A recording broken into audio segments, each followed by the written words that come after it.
Esta semana vamos a repasar la lista de documentos que faltan revisar como parte de la fase 3 del proceso de certificación y además vamos a comentar un poco sobre eh, los criterios para otorgar exenciones a la reglamentación. La parte de exenciones la veremos en la segunda parte de la presentación, es decir, en el segundo video, en un video independiente. Hasta el momento, dentro de la fase 3, ya hemos revisado en detalle el contenido y la organización del manual de operaciones. Es importante recordar que tanto la estructura del manual de operaciones, es decir, la parte A, B, C y D, como el detalle del contenido son parte del requisito.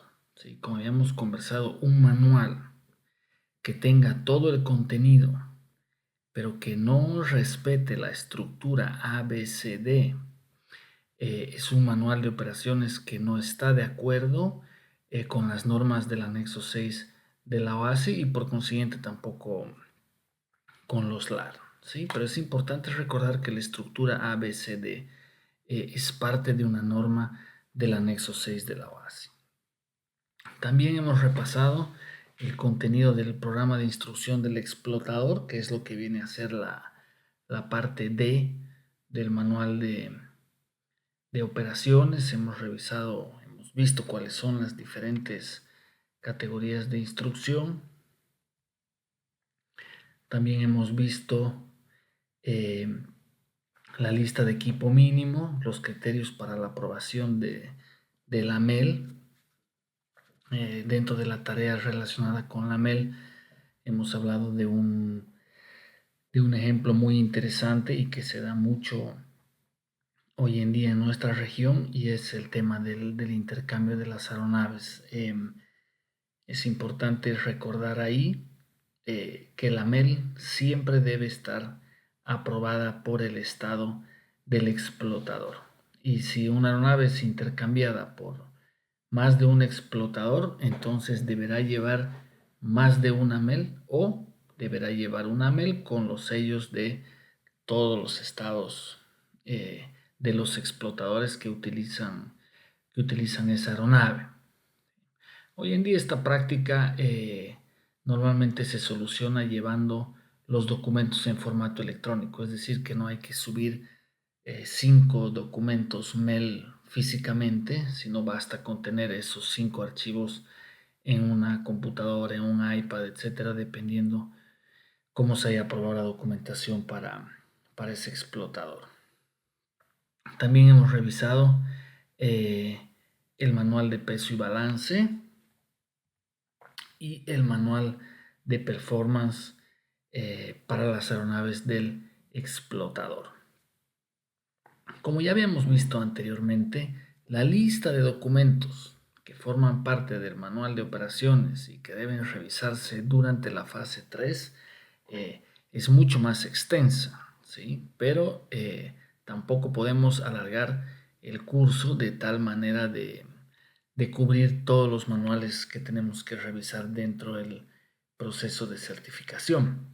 Vamos a revisar algunos manuales que forman parte en realidad del manual de operaciones y que son presentados en la fase 2 junto con la solicitud formal, y que hay que revisarlos en la fase 3, pero a los que no vamos a dedicar una semana o un módulo exclusivamente, ¿sí?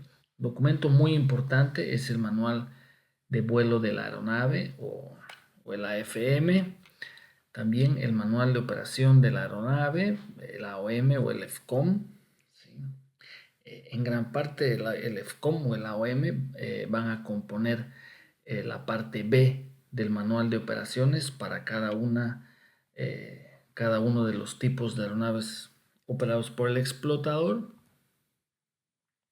También está el manual del SMS que vamos a revisar durante el módulo de la siguiente semana. Está el manual de mercancías peligrosas. Con relación a mercancías peligrosas es importante recordar que indistintamente a si el explotador eh, va a tener o no una aprobación para el transporte de mercancías peligrosas, de todas maneras requiere procedimientos para el reconocimiento y el rechazo en caso de que no vaya a transportar, lo mismo un programa de instrucción, ¿sí? Entonces, de todas las aprobaciones específicas que vamos a ver con calma muy pronto en uno de los próximos módulos, mercancías peligrosas es el único caso de los que de todas maneras se requiere instrucción y procedimientos, así sea que el explotador está buscando o no este tipo de aprobación. Por ejemplo, con RBCM, si el explotador no está buscando la aprobación de operaciones RBCM, no necesita ni procedimientos ni programa de instrucción. Lo mismo para PBN o para operaciones con baja visibilidad. Pero en el caso de mercancías peligrosas, busque o no esta aprobación, pretenda o no esta aprobación, de todas maneras necesita procedimientos y programa de instrucción. Efectivamente, los procedimientos y en algunos casos de instrucción van a ser diferentes para un explotador que transporta, para que uno que no transporta, pero de todas maneras estos procedimientos van a existir.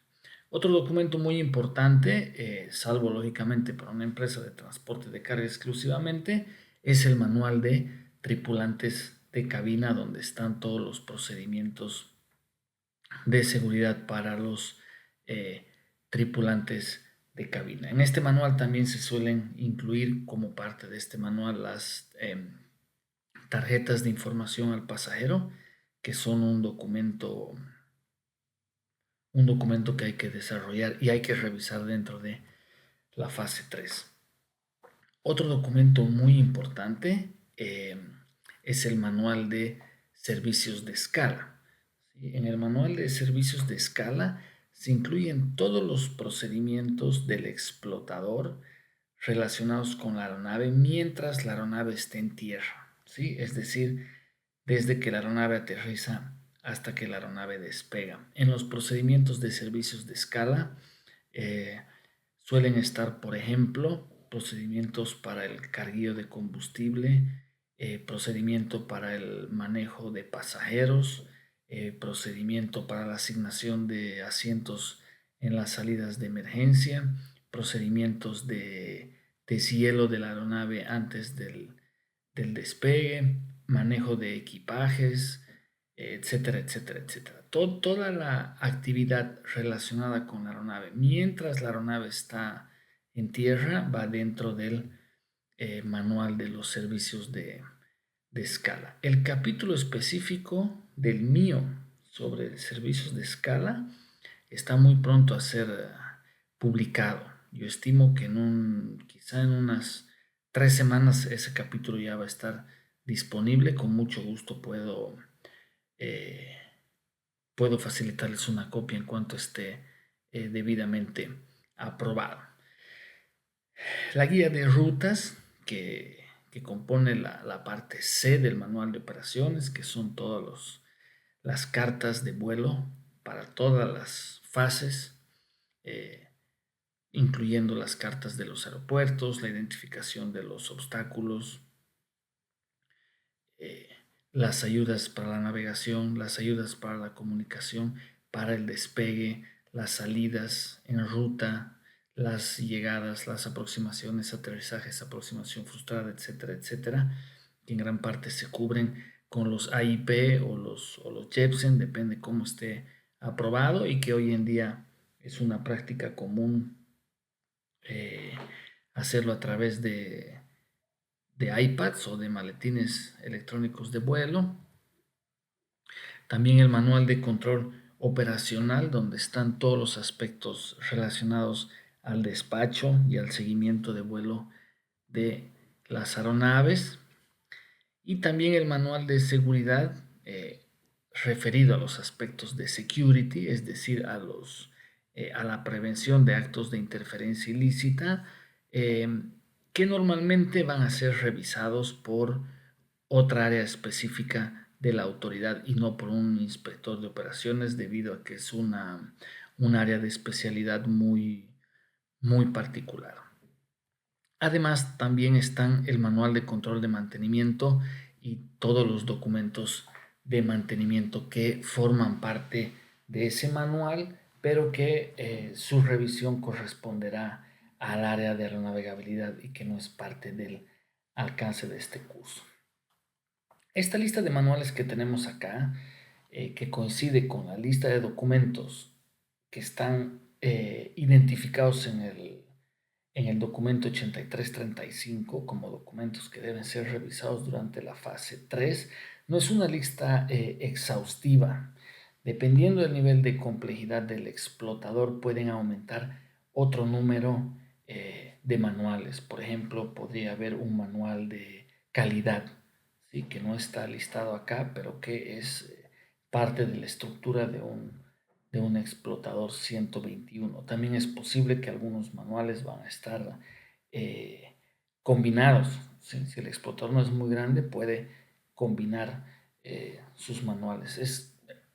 Si el explotador es muy pequeño, la operación no es muy compleja, todo el manual de operaciones, es decir, las 4 partes incluso, podrían estar en un solo tomo, en un solo documento. Es poco común, pero es posible que sea así.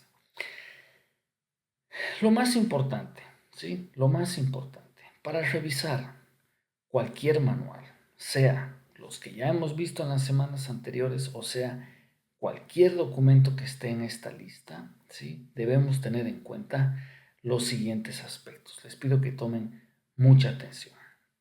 Para cada manual que hemos visto en esa lista, o que tal vez no esté en esa lista, ¿sí?, pero para cada manual debe existir un requisito específico en la reglamentación, ¿sí? Manual de performance, bueno, entonces debe haber un requisito que pida manual de performance. Manual de peso y balance, debe haber un requisito que le pida al explotador un manual de peso y balance, lo mismo para su manual de operaciones, para su manual de mercancías peligrosas, etcétera, etcétera. Debe estar basado en un requisito específico, ¿sí? El explotador desarrollará una lista de equipo mínimo. Ok, ahí está el requisito. Bien, entonces tiene que existir un requisito específico que pida ese documento, ese manual, esos procedimientos. Luego tienen que existir procedimientos detallados para los inspectores, ¿ok? No procedimientos genéricos, sino procedimientos específicos detallados. Procedimiento para la aprobación de una AMEL, procedimiento para la aceptación de un EFCOM, etcétera, etcétera, ¿sí? Es decir, capítulos del MIO o del manual equivalente que tengan en cada estado, con procedimientos detallados paso a paso para que los inspectores puedan revisar adecuadamente esos documentos y que incluya una ayuda de trabajo. Esto ya lo hemos comentado varias veces, pero es sumamente importante. Cada procedimiento para la revisión de un documento y su posterior aprobación o aceptación debe contener una ayuda de trabajo que le sirva de respaldo al inspector para demostrar que ha revisado todos los aspectos requeridos para aceptar o aprobar ese documento, o en su caso también rechazar. Requisitos de cualificación, incluyendo la instrucción práctica en el puesto de trabajo, es decir, quiénes pueden revisar qué documento. Para revisar este documento, qué tipo de calificaciones se requiere, qué tipo de experiencia se requiere, qué tipo de instrucción se requiere. Y definitivamente debe haberse cumplido un OJT específico para la revisión de ese documento.